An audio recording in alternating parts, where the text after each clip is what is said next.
पश्चिम बंगाल में ममता का जीतना विपक्ष के लिए किसी ऑक्सीजन से कम नहीं है। इस जीत से विपक्ष को भरोसा मिलेगा कि अगर विपक्षी नेता मिलकर बीजेपी को हराने की कोशिश करेंगे तो ये काम इतना मुश्किल भी नहीं है।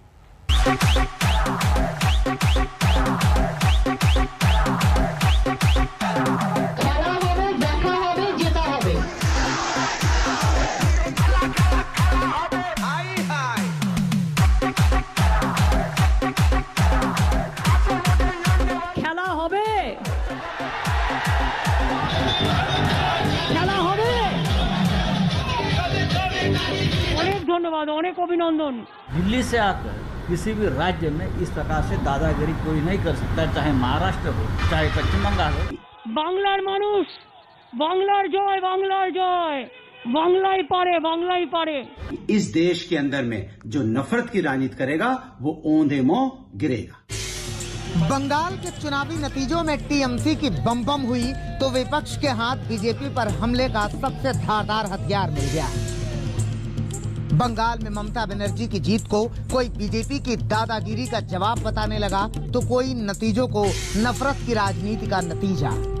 ऐसे में ये बात बिल्कुल साफ है कि बंगाल के चुनावी नतीजे बीजेपी और पीएम मोदी के सामने नया चैलेंज लेकर आए हैं, क्योंकि इन नतीजों ने विपक्ष की एकजुटता को अब ऑक्सीजन दे दिया है। और यही वजह है कि ममता की जीत के बहाने विपक्षी सीधे पीएम मोदी को निशाने पर ले रहे हैं। लेकिन प्रधानमंत्री मोदी जी को सब कुछ छोड़कर, कोरोना की लड़ाई छोड़कर पश्चिम बंगाल में इस तरह से व्यस्त रहना मुझे लगता है ये ठीक नहीं था।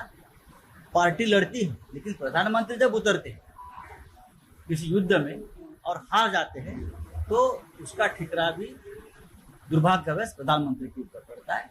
ये देश के लिए ठीक नहीं। बंगाल में दीदी की बम्पर जीत के बाद विपक्षी नेताओं के बधाई संदेश में भविष्य के सियासी रणनीति की झलक साफ दिखाई दे रही है।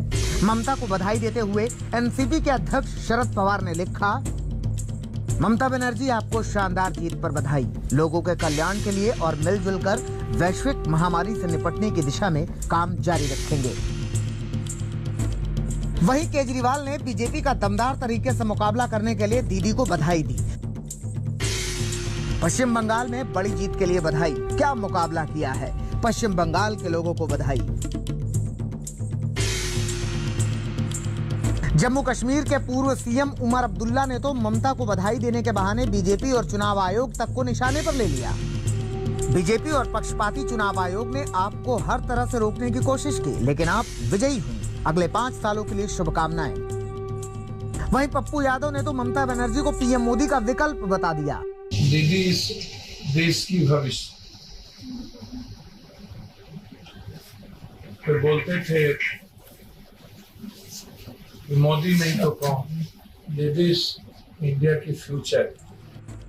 लंबे समय से विपक्ष को मोदी और शाह की जोड़ी का कोई जवाब नहीं मिल रहा था, लेकिन ममता ने जिस दमखम के साथ बंगाल में जीत हासिल की है उसने विपक्ष को भी नई प्राणवायु दे दी है, जिसका सीधा असर आने वाले वक्त में देश की राजनीति पर दिखाई देगा। मौसमी सिंह के साथ अनुपम मिश्र, कोलकाता, आज तक। हमारे लिए वक्त हो गया एक छोटे से ब्रेक का। बने रहे हमारे साथ, देखते रहिए आज तक।